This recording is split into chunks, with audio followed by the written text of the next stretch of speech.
बिस्मिल्लाहिर्रहमानिर्रहीम। अस्सलाम वालेकुम स्टूडेंट्स। आज का जो हमारा लॉन्ग क्वेश्चन है, ये भी इम्पोर्टेंट लॉन्ग क्वेश्चन है, पेपर में आ जाता है और इसका नाम है एस्ट्रोनॉमिकल टेलीस्कोप। क्या नाम है? Astronomical telescope. देखें जी, कल हमने पढ़ा था कंपाउंड माइक्रोस्कोप। वो स्मॉल ऑब्जेक्ट्स को देखने के लिए हम इस्तेमाल करते थे। ये मैसिव जो ऑब्जेक्ट्स हैं, जो दूर पड़े हुए हैं, डिस्टेंट ऑब्जेक्ट्स, सितारे स्यारे जो हमसे काफ़ी दूर हैं और काफ़ी बड़े हैं, उनको देखने के लिए तो हम कंपाउंड माइक्रोस्कोप इस्तेमाल नहीं करेंगे। उनको देखने के लिए हम क्या इस्तेमाल करेंगे? एस्ट्रोनॉमिकल टेलीस्कोप इस्तेमाल करेंगे। ठीक है, इसमें और उसमें फ़र्क ही है, वो करीब देखने के लिए और ये दूर देखने के लिए। और इनमें मेजर डिफरेंस क्या है जो आप यहाँ पे इंग्लिश में लिखेंगे? इनमें दोनों में डिफरेंस ये है कि वहाँ पे आपके पास जो ऑब्जेक्टिव लेंस था वो छोटा था, उसकी स्मॉल फोकल लेंथ थी, शॉर्ट थी, और जो आई पीस था वहाँ पे बड़ा था। यहाँ पे आई पीस बड़ा है और स्टूडेंट्स हमारे पास आई पीस छोटा है और दूसरा ऑब्जेक्टिव लेंस क्या है? बड़ा है, यानी कि उसकी फोकल लेंथ ज़्यादा है। ठीक है स्टूडेंट्स? अच्छा, अब ज़रा देखें, जैसे पीछे दूर कहीं कोई सितारा स्यारा पड़ा हुआ है, उससे लाइट रेज टकरा के आ रही हैं और उसकी इन्फॉर्मेशन लेके ये वो लाइट रेज आ रही हैं। जैसे मैं आपको इन्फॉर्मेशन की थोड़ी एग्जांपल दे दूँ, आप लोग देख रहे हैं मुझे, तो लाइट रेज इधर उधर से आ रही हैं, मुझे टकरा रही हैं, और वही लाइट रेज मेरे से टकरा के आपकी आंखों तक पहुंच रही हैं। और आपकी आंखें असल में मुझे नहीं देख रही, बल्कि मेरे से जाने वाली उस इन्फॉर्मेशन को देख रही हैं, मेरी इमेज देख रही हैं कि ऐसे हैं, ये हैं, वो है। समझ आ रही कि नहीं? इसी तरह वो जो डिस्टेंट ऑब्जेक्ट है, बहुत दूर पड़ा हुआ है, अब उसको हमने इधर ड्रॉ नहीं किया क्योंकि वो काफ़ी डिस्टेंस पे है। सितारा इतनी दूर है कि हमें पता ही नहीं कितने फासले पर है, तो हम उसको इनफाइनाइट डिस्टेंस पे कंसीडर कर लेते हैं। तो वो उस इनफाइनाइट डिस्टेंस से लाइट रेज आ रही हैं स्टूडेंट्स, और इस ऑब्जेक्टिव लेंस में से पास हो रही हैं। और ऑब्जेक्टिव लेंस क्या करेगा? एक इमेज बनाएगा, उस सितारे की क्या बनाएगा? एक इमेज। और कौन सी इमेज बनाएगा? ज़रा मैं बताने लगा हूँ। वो जो इमेज बनेगी उसका नाम हमने रखा है A-B-, और जो ऑब्जेक्ट दूर पड़ा हुआ है उसका नाम क्या है? AB। क्या नाम है? AB। अब उसकी A-B- एक इमेज बन रही है, A- और B-। ठीक है जी। और वो कौन सी इमेज है? रियल है, उसके बाद इन्वर्टेड है, और हमारे पास क्या है? मैग्नीफाइड है। क्या है स्टूडेंट्स हमारे पास? मैग्नीफाइड। ठीक है। अच्छा, अब इसके बाद क्या होगा? यही जो इमेज है, मैं कुछ और बातें बीच में करने लगा हूँ। आपने इन दोनों लेंस को इस तरह से प्लेस करना है, इनकी पोजीशन कुछ इस तरह से एडजस्ट करनी है कि जो इमेज है, इस लेंस से जो इमेज बन रही है वो एग्जैक्टली कहाँ पे आके बने? ये जो हमारे पास आई पीस लेंस है उसके फोकस के ऊपर आके बने।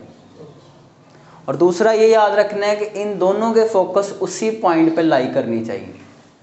समझ लें कि इसका भी फोकस उसी पॉइंट पर है और ये आई पीस लेंस का फोकस भी उसी पॉइंट पर है, और जो इमेज है वो भी एग्जैक्ट आई पीस के या उसके फोकस के ऊपर एग्जैक्ट आके बन रही है।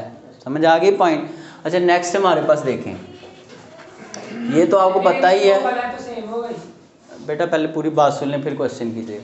ये इसकी जो फोकल लेंथ होती है, इसका जो डिस्टेंस है वो FO होता है, और इसका कितना होता है? FE होता है। सेम नहीं ना होगी? देखो ये बड़ा है यार, इधर से छोटा है, ये सेम छोटा है ना, सेम तो नहीं ना, एक एक जितने तो नहीं है। ये काफ़ी बड़ी फोकल लेंथ है और ये क्या है? स्मॉल है। सेम पॉइंट पे लाई करने का ये मतलब नहीं कि दोनों एक जैसे हो गए हैं। ठीक है, दोनों के फोकस एक पॉइंट पे। चलें आगे देखें जी। नेक्स्ट हमारे पास क्या होगा? यही लाइट रेज फिर पास करेंगे आगे इस लेंस में से, और इस लेंस में से जैसे इमेज ये लाइट रेज जाएंगी, तो ये वाला केस है, ये नया केस है जो कि इससे पहले आपने नहीं पढ़ा। इधर सुने जी, अगर आप किसी ऑब्जेक्ट को किसी लेंस के फोकस के ऊपर रख के देखें, बेटा एक मिनट बात कर लें फिर आप पूछना। अगर किसी ऑब्जेक्ट को लेंस के फोकस के ऊपर रख के देखें तो हमारे पास क्या है, जब लाइट रेज उस लेंस में से पास करती हैं तो गुजरने के बाद क्या हो जाती हैं, एक दूसरे के पैरेलल हो जाती हैं, आगे भी पैरेलल हो जाती हैं और पीछे भी पैरेलल हो जाती हैं। ना तो ये इधर मिलती हैं ना ये इधर मिलती हैं। अगर इनको हमने मिलाना हो तो पता नहीं है कहाँ कितनी दूर फासले पे जाके, इन्फिनिटी पे जाके ये जाके मिल सकती हैं और वहाँ पे जाके इनकी इमेज बन सकती है। अब काफ़ी दूर जाके मिल सकती हैं तो इसका मतलब काफ़ी बड़ी इमेज बन सकती है और हम उसको फोकस करके देख सकते हैं और छोटे से सितारे को बड़ा करके हम देख सकते हैं। अच्छा, अब ज़रा देखें आगे, यहाँ से लाइट रेस आई और वो वाला केस होने लगा है। अब इस लेंस में से पास की, पास करने के बाद हमने इन लाइट रेस को आगे भी ड्रा किया, देखिए आगे ड्रा किया, आगे भी नहीं मिल रही, और वर्चुअली पीछे ड्रा किया तो पीछे भी कहीं नहीं मिल रही। हो सकता है ये जाके कहाँ पे मिले, इन्फिनिटी पर, और वहाँ पे जाके कोई इमेज क्रिएट करें और काफ़ी डिस्टेंस पे जाके वो इमेज बने, यानी कि काफ़ी बड़ी इमेज हमें मिलेगी और हम उसको देख सकते हैं।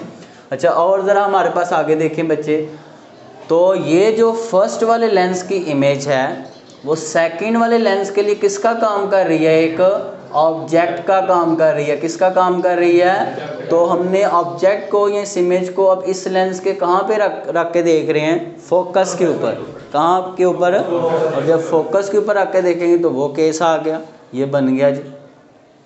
ठीक है, तो नेक्स्ट बेटा हमारे पास अब ज़रा इसकी मैग्नीफिकेशन की मैं बात करने लगा हूँ कि इस टेलीस्कोप की जो मैग्नीफिकेशन है, जो भी आपके सवाल हैं वो आप नोट करते जाएं, एंड पे इंशाल्लाह उसको मैं सारों को आंसर करूँगा। ठीक है, फिर वो बीच में डिस्टर्ब ना हो जाए। अब ज़रा देखें, इस लेंस के साथ जो एंगल बन रहा है वो कितना है, अल्फ़ा है, और दूसरा इधर जो हमारे पास, बल्कि इधर आप चाहे तो इधर एंगल बना लें, चाहे तो आप इधर भी आप एंगल बना सकते हैं इसी लाइट रेस का। तो ये हमारे पास कितना एंगल बन गया, अल्फ़ा। अब ये जो इतनी है ना, ये वाली शेप, मैं इसको ज़रा साइड पे बाहर लिखने लगा हूँ, नज़र आ गया जी, कितना एंगल है यहाँ पे, अल्फ़ा एंगल है। ऊपर जो डिस्टेंस था यहाँ से लेके यहाँ तक वो कितना था, FO था, कितना था, FO। और ये ऊपर वाली साइड को हम क्या कहते हैं, बेस। क्या कहते हैं, बेस। ये क्या है, A डैश और B डैश, इसको यहाँ ऊपर B डैश, जो मर्जी कह लें, A डैश B डैश से कोई फर्क नहीं पड़ेगा। ये क्या है, परपेंडिकुलर है। क्या है, परपेंडिकुलर। तो अब उधर जो अल्फा एंगल बन रहा है that is subtended by the objective lens, किसकी वजह से बन रहा है, ऑब्जेक्टिव लेंस की वजह से, that is equal to alpha. और आपको पता है कि tan अल्फा और अल्फा नियरली आपस में क्या होते हैं, इक्वल होते हैं। अब वो किसके इक्वल होता है, जो स्टूडेंट्स हमारे पास proper brushing, perpendicular over base. तो इसको देखें जरा, परपेंडिकुलर क्या है, A डैश B डैश, क्या है, ये स्टेप समझ आया है। ओवर बेस आएगा, बेस क्या है, देखें ये इसका सेंटर है O और ये क्या है, B डैश। पहले तो O B डैश की सूरत में लिखें, यहाँ पे लिखा हुआ है O और यहाँ पे क्या लिखा हुआ है, B डैश, क्योंकि बुक वाले ने ये भी लिखा है, चाहे तो आप डायरेक्ट भी लिख सकते हैं। अच्छा, अब O B डैश किसके इक्वल है, FO के इक्वल है। देखें ये किसके इक्वल है, FO के इक्वल है। ठीक है जी, समझ आ गई इस बात की। तो नेक्स्ट हमारे पास क्या, ये हमारे पास अल्फ़ा की वैल्यू आ चुकी है। अब ज़रा जो इधर एंगल बन रहा है, इसकी मैं ट्रायंगल ये बनाने लगा जो हमने सॉल्व करनी है। ठीक है जी,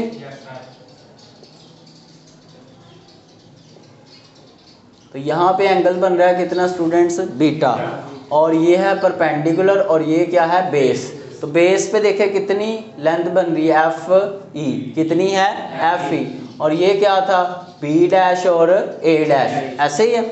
और इस लेंस का जो ऑप्टिकल सेंटर है उसको हमने क्या नाम दिया, O डैश का, यानी कि यहाँ पे है क्या बच्चे, O डैश। ठीक, तो मैं ज़रा बीटा की भी वैल्यू लिखता हूँ।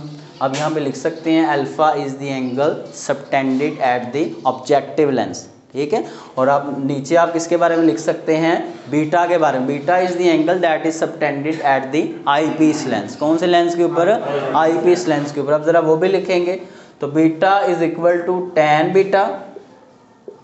अच्छा, वो किसके इक्वल है, फिर से वही बात, परपेंडिकुलर ओवर बेस। तो परपेंडिकुलर हमारे पास क्या है, A डैश और B डैश,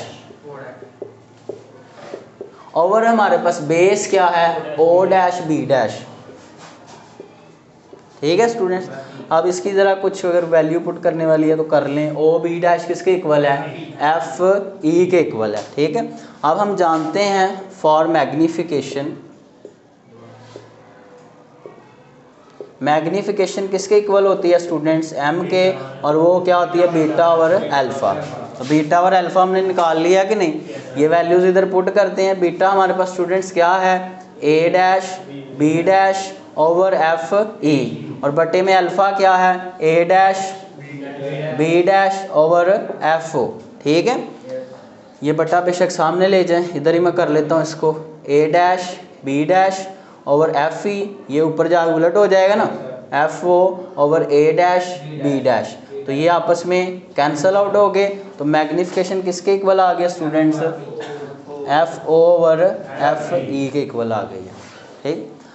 अब मज़ीद ज़रा यही हमारे पास एंड पे इसका रिज़ल्ट है। तो इसका मतलब कि हमारे पास टेलीस्कोप की जो मैग्नीफिकेशन है वो किसके इक्वल होती है, फोकल लेंथ, ऊपर फोकल लेंथ है किसकी, focal length of objective lens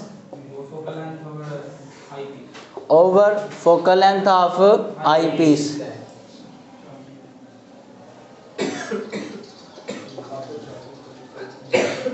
ठीक है जी। अब ज़रा एक और बात, एंड पे जो 2-3 लाइनें लिखी हैं वो ज़रा सुन लें। देखें बच्चों, इस लेंस में से जितनी लाइट रेज ज़्यादा आएंगी उतनी इन्फॉर्मेशन ज़्यादा लेके आएंगे, समझ आ रही है, उतना हम उस सितारे या स्टार के बारे में हम ज़्यादा स्टडी कर सकेंगे, उसको देख सकेंगे वाज़िया तौर पे। देखें, अगर मैं ये जो इसका समझ लें कि होता है ये इसको अपर्चर कहते हैं। देखिए मैं अपर्चर इंक्रीज़ करता जा रहा हूँ, यहाँ पे स्मॉल अपर्चर है, मीडियम, लार्ज, ठीक। यहाँ पे हो सकता है सिर्फ 2 लाइट रेज ही कलेक्ट हो रही हैं, यहाँ पे 3, यहाँ पे 4।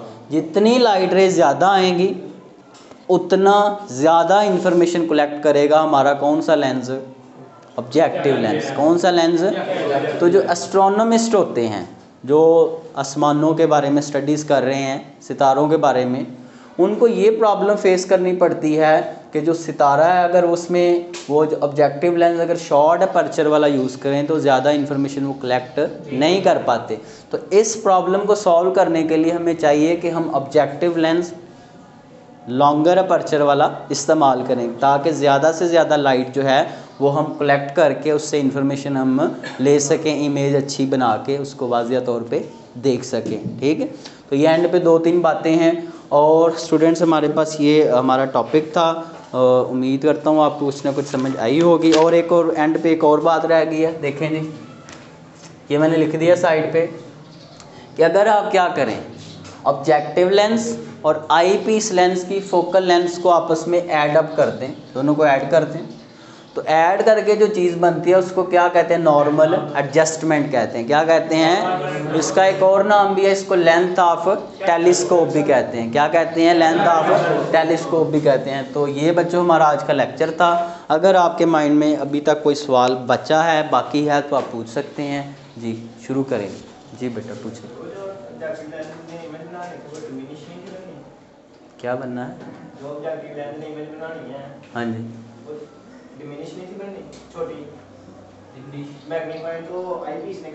हाँ डायमिनिस्ट होनी है, क्योंकि वहाँ काफ़ी दूर ऑब्जेक्ट पड़ा हुआ है और यहाँ पे इमेज काफ़ी शॉर्ट डिस्टेंस पे बन रही है, तो ये सॉरी हो गया, यहाँ पे क्या होगी, डायमिनिस्ट इमेज। और एंड पे चलें, मैं एक और बात बता देता हूँ कि ये जो लेंस है, अब इसने जो इमेज बनानी है इन्फिनिटी के ऊपर जाके, वो कौन सी होगी, हमारे पास वर्चुअल होगी, और क्या है, लार्ज साइज इमेज है, और हमारे पास क्या है। अब मैं एक और बात बता दूं, आम तौर पे ये वाला जो लेंस है जब वर्चुअल इमेज बनाता है तो वो इरेक्ट होती है। अब वो इन्वर्टेड वाला लफ्ज़ यहाँ पे क्यों यूज़ कर रहा है, देखें कुछ ऑब्जेक्ट यहाँ पे है, वो शुरू का जो ऑब्जेक्ट है उसके हिसाब से वो रेफरेंस कर रहा है। यहाँ पड़ा हुआ है, नज़र कहाँ आ रहा है, यहाँ पे, तो वो शुरू वाले के हिसाब से वो बता रहा है कि क्या है, इन्वर्टेड है। अगर इसके हिसाब से देखें फिर तो इरेक्ट ही है। ये पॉइंट समझ आ गई है जी। तो ये था स्टूडेंट्स हमारे पास टॉपिक, क्योंकि आज थोड़ा टाइम कम है जुम्मे की वजह से, तो इसमें आप जो थोड़ी बहुत इंग्लिश है वो आप ट्राई करेंगे इसको, जो मैंने बताया 2 लेंस इस्तेमाल होते हैं वगैरह वगैरह, ठीक है। वहाँ से मैं रीड भी कर देता हूँ। ये जो मैंने मैग्नीफिकेशन का थोड़ा, ये जो इमेजेस वाली बन रही है यही इंग्लिश आपने इधर लिखनी है कि फर्स्ट ऑब्जेक्टिव लेंस इमेज बना रहा है, कौन सी इमेज बना रहा है, और ये फिर ये उसके लिए ऑब्जेक्ट का काम कर रही है, ठीक है। तो ये हमारा आज का टॉपिक था। मुश्किल है, थोड़ा सा लेंथी भी है, लेकिन पेपर में लॉन्ग क्वेश्चन आता है। अपना ख्याल रखें जी। अल्लाह हाफ़िज़। चलो इसको ऑफ कर।